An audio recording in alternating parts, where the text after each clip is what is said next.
Welcome back. I had to do the millennial pause. And welcome back. Reading Emma. Jane Austen's Emma. It's a fun, easy read so far. I was surprised to remember most of it, what has happened so far. I haven't really watched any videos about Emma except for that one from that guy who did his whole probably doctoral thesis on Emma and how she's always wrong. And so I'm just reading it through that, but I haven't really watched any other videos about it. And, where I'm supposed to find irony and sarcasm.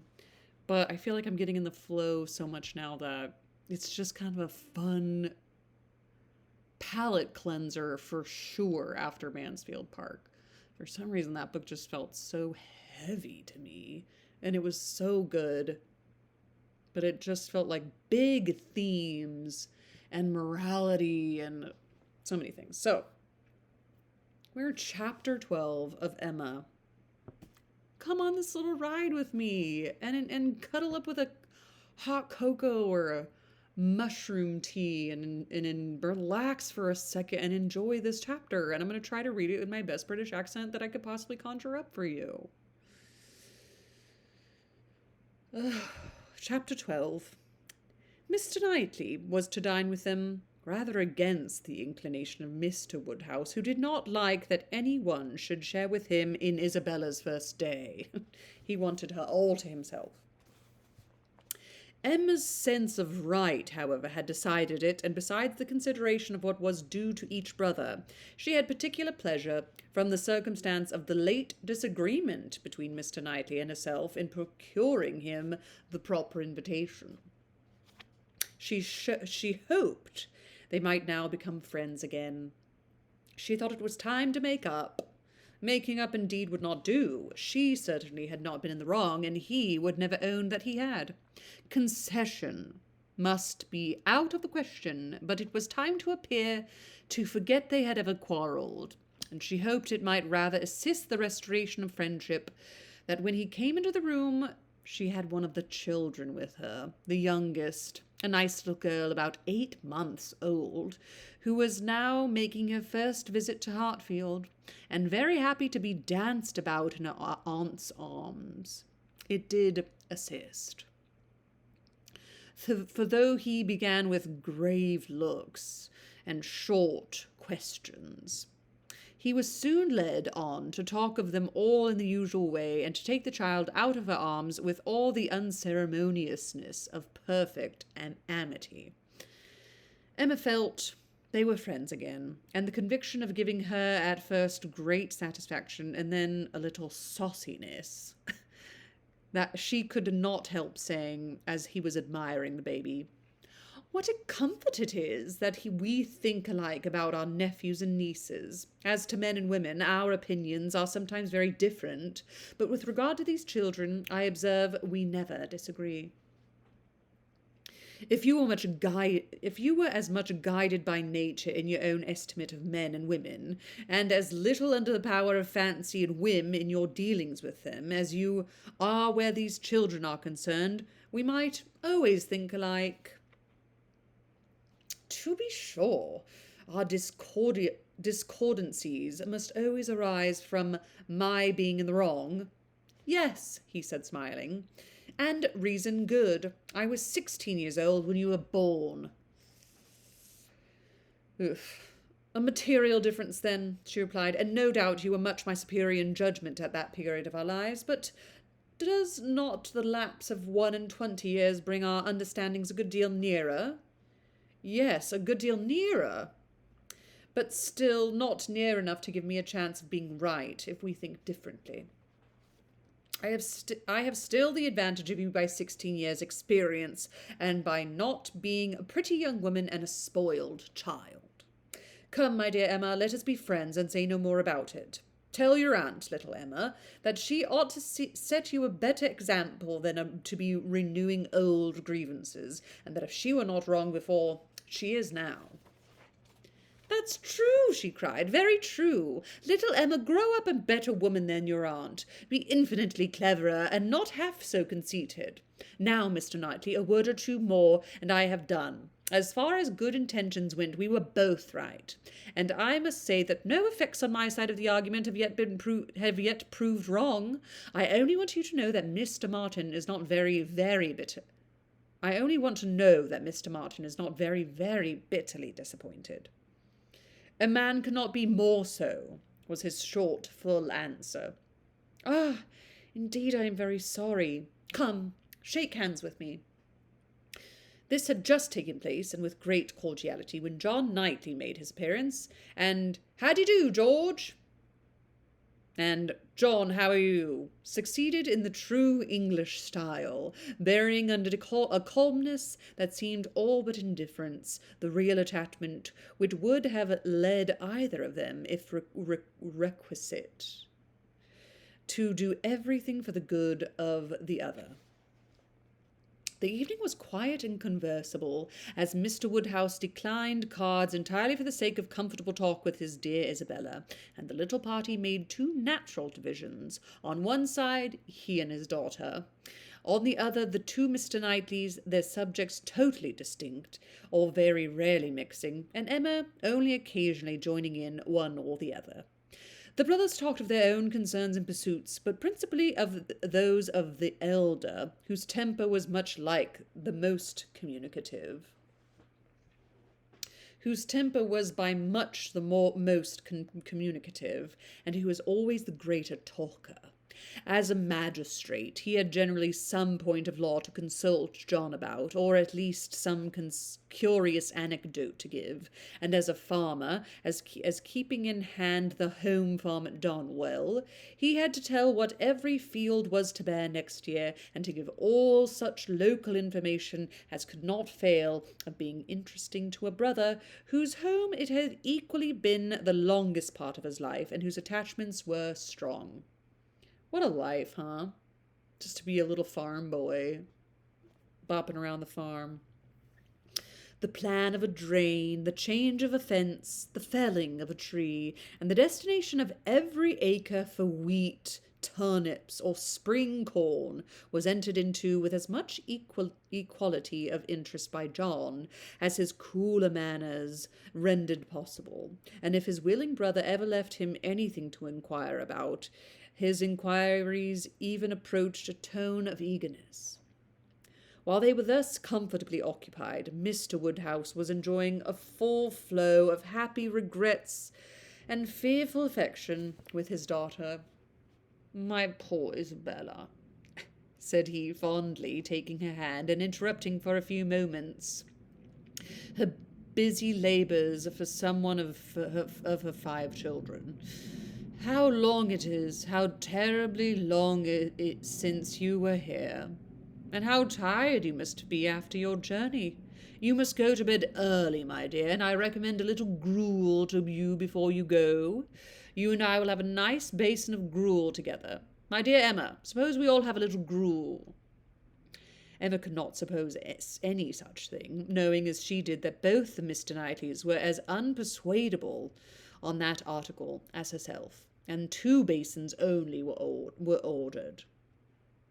After a little more discourse in praise of gruel, with some wondering at its not being taken every evening by everybody, he proceeded to say, with an air of grave reflection, "It was an awkward business, my dear, you spending the autumn at Southend instead of coming here. I never had much opinion of the sea air." Mr. Wingfield was so What? "Mr. Wingfield most strenuously recommended it, sir, or we should not have gone. He recommended it for all the children, but particularly for the weakness in little Bella's throat, both sea air and bathing." "Ah, my poor dear, but Perry had many doubts about the sea doing her any good, and as to myself, I have been long perfectly convinced, though perhaps I never told you so before, that the sea is very rarely of any use to anybody. I am sure it almost killed me once." "Come, come," cried Emma, feeling this to be an unsafe subject. I must beg you not talk of the sea. It makes me envious and miserable, I who have never seen it. Southend is prohibited, if you please. My dear Emma, I have not heard you make one inquiry after Mr. Perry yet, and he never forgets you. Oh, good, Mr. Perry, how is he, sir? Oh, pretty well, but not quite well. Poor Perry is bilious, and he has not time to take care of himself. He tells me he has not time to take care of himself, which is very sad, but he is always wanted around the country. I suppose there is not a man in such practice anywhere, but then there is not so clever a man anywhere. I just had to look up the word bilious because of the show Miss Austen, I think, on PBS Masterpiece. Bilious is like a my tummy hurts. Is it like barfing and diarrhea? Is it in and out both ends? Bilious. I'd never heard the word before in my life. Bilious. A nausea or vomiting. There you are. Bilirubin, bile. Is it bilious? Wait. Bilious. Nope, it's bilious. Okay, Mr. Perry and Mrs. Perry and the children, how are they? Do the children grow? Do the children grow? I have a great regard for Mr. Perry. I hope he will be calling soon. He will be so pleased to see my little ones. I hope he will be here tomorrow, for I have a few questions or two to ask him about myself of some consequence. And, my dear, whenever he comes, you had better let him look at little Bella's throat. Oh, my dear sir, her throat is so much better that I have hardly any uneasiness about it. Either bathing has been of the greatest service to her, or else it is to be attributed to an excellent embrocation of Mr. Wingfield's, which we have been applying at times ever since August. Embrocation. Embrocation. A liquid used for rubbing on the body to relieve pain from sprains and strains. Embrocation. Whoa. An ointment. I've never heard such a word in my life, embrocation. But I will say, I feel like medicine used to be like this, and the wonders of modern medicine are great, but also it doesn't mean that these didn't work, right? Like maybe these were better for you because they weren't as toxic. I don't want to get into it, but maybe there's good in both. I think people, if you're like, I went to an apothecary, they immediately think so many things about you. I just want to try both. Although, what was that movie, This Is 40? And Paul Rudd, like, went behind the mom's back and was like, she had an infection. I gave her antibiotics behind her back because you want to give her that homeopathy stuff. Embrocation, an ointment. You seem to me to have forgotten Mrs. and Miss Bates, said Emma. I have not heard one inquiry after them. Oh, the good Bateses! I am quite ashamed of myself, but you mention them in most of your letters. I hope they are quite well. Good old Mrs. Bates. I will call upon her tomorrow, and take my children. They are always so pleased to see my children. And that excellent Miss Bates. Such thorough, worthy people. How are they, sir? Why, pretty well, my dear, upon the whole. But poor Mrs. Bates had a bad cold about a month ago. How sorry I am, but colds were never so prevalent as they have been this autumn. Mr. Wingfield told me that he had never known them more general or heavy, except when it has been quite an influenza. That has been a good deal the case, my dear, but not the degree you mention. Perry says that colds have been very general, but not so heavy as he has very often known them in November. Perry does not call it altogether a sickly season. No, I do not know that Mr. Wingfield considers it very sickly, except, my poor dear child, the truth is that in London it is always a sickly season. Nobody is healthy in London. Nobody can be. It is a dreadful thing to have you forced to live there, so far off. And the air is so bad.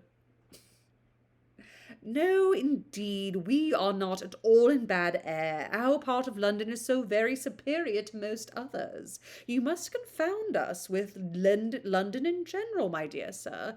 You must not confound us with London in general, my dear sir. The neighbourhood of Brunswick Square is very different from almost all the rest. We are so very airy.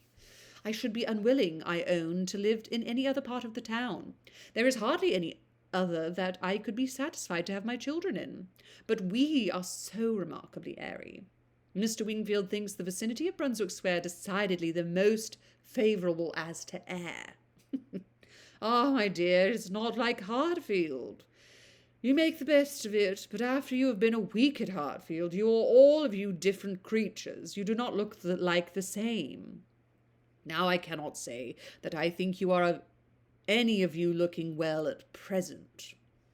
I am sorry to hear you say so, sir, but I assure you, excepting those little nervous headaches and palpitations which I am never entirely free of from anywhere, I am quite well myself, and if the children were rather pale before they went to bed, it is only because they were a little more tired than usual from their journey and the happiness of coming. I hope you will think better of their looks tomorrow, for I assure you Mr. Wingfield told me that he did not believe he had ever sent us off altogether in such good case. I trust, at least, that you do not think Mr. Knightley looking ill, turning her eyes with affectionate anxiety towards her husband. Middling, my dear, I cannot compliment you. I think Mr. John very far from looking well. Middling. Like mid. What is the matter, sir? Do you speak to me? Cried Mr. Knightley, hearing his own name. I am sorry to find, my love, that my father does not think you looking well, but I hope it is only from being a little fatigued. I could have wished, however, as you know, that you had seen Mr. Wingfield before you left home. My dear Isabella, he exclaimed he hastily, pray do not concern yourself about my looks. Be satisfied with doctoring and coddling yourself and the children, and let me look as I choose. I did not thoroughly understand what you were telling your brother, cried Emma, about your friend Mr. Graham's intending to have a bailiff from Scotland to look after his new estate. But will that be the answer? Will not the old prejudice be too strong? Prejudice? As she talked in this way so long and successfully that, when forced to give her attention again to her father and sister, she had nothing worse to hear than Isabella's kind inquiry after Jane Fairfax. And Jane Fairfax, though no great favourite with her in general, she was at the moment very happy to assist in praising. The sweet, amiable Jane Fairfax, said Mrs. John Knightley. It is so long since I have seen her, except now and then for a moment accidentally in town. What happiness it must be to her good old grandmother and excellent aunt when she comes to visit them. I always regret excessively on dear Emma's account that she cannot be more at Highbury. But now the daughter is married, I suppose Colonel and Mrs. Campbell will not be able to part with her at all. She would be such a delightful companion for Emma.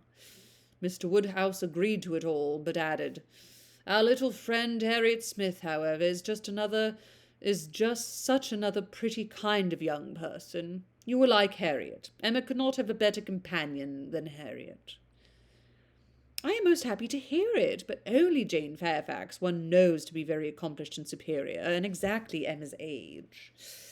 This topic was discussed very happily, and others succeeded of similar moment, and passed away with similar harmony.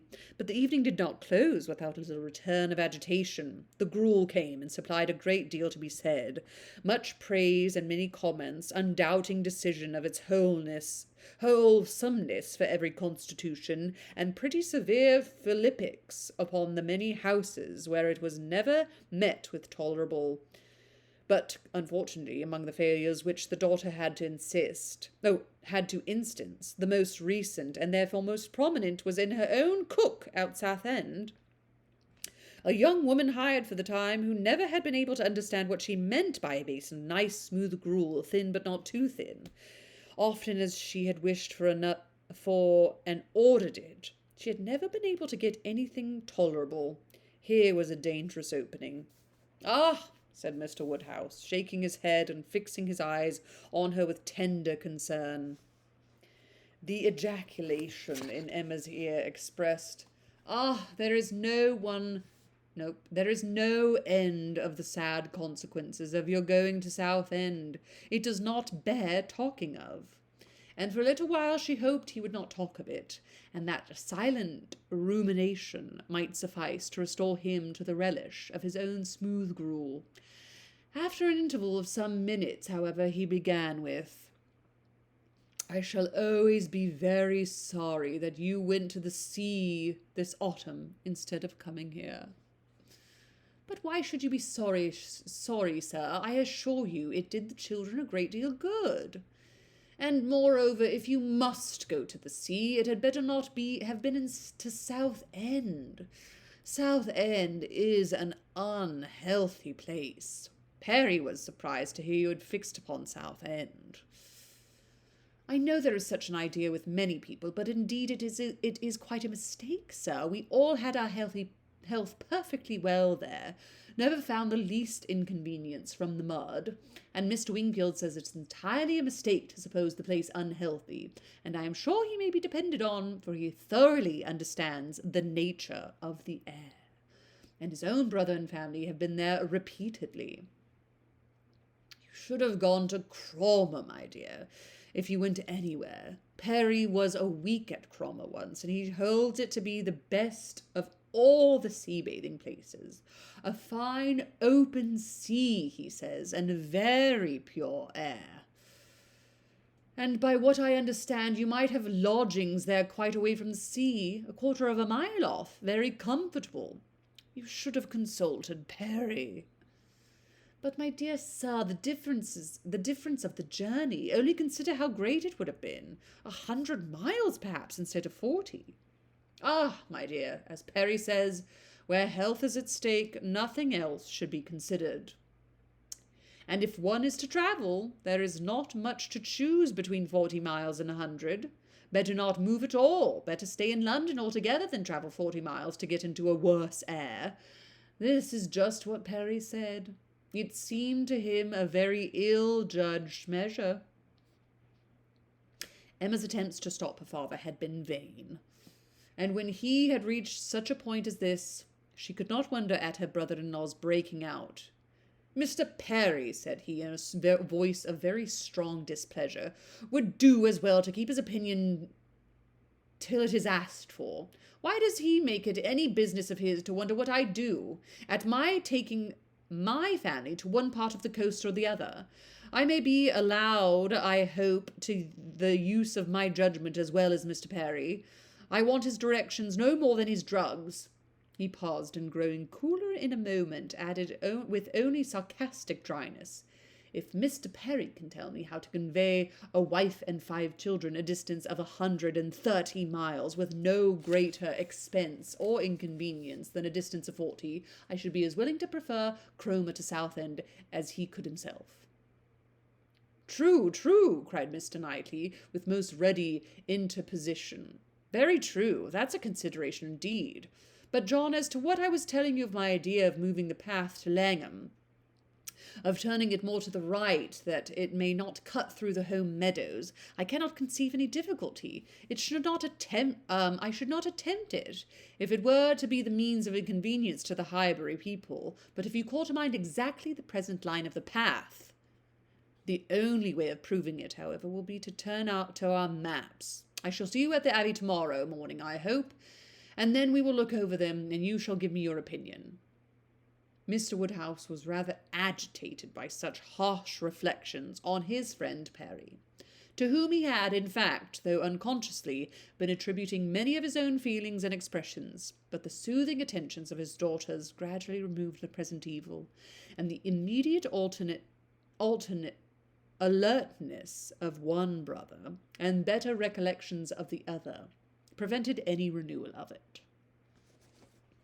"Drink your gruel and go to bed."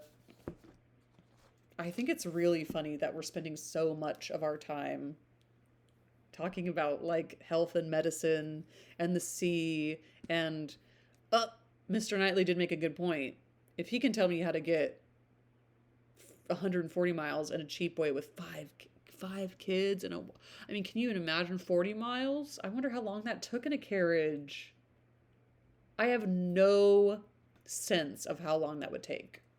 I couldn't even begin. Let's see, if I can walk 4 miles an hour briskly, a horse could probably go 15 miles, 20 miles an hour. So it would only take 2 hours. If they have two horses, it only takes an hour. Is that true? Does that even make sense? How long would it take for a carriage to go 40 miles?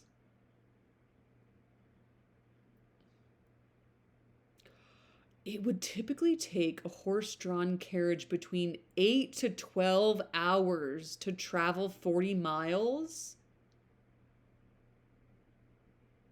What?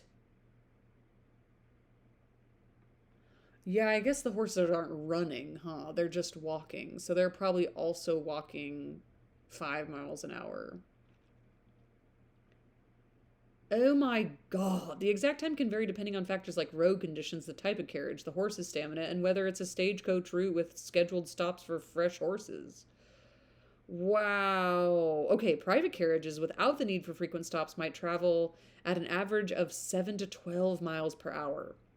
This would mean 40-mile trip could take anywhere between 3 to 6 hours, but this would be rare without rest stops.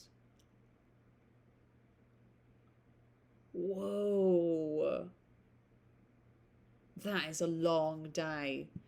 I mean, we could go 40 miles very quickly now. Wow. That feels shocking to me.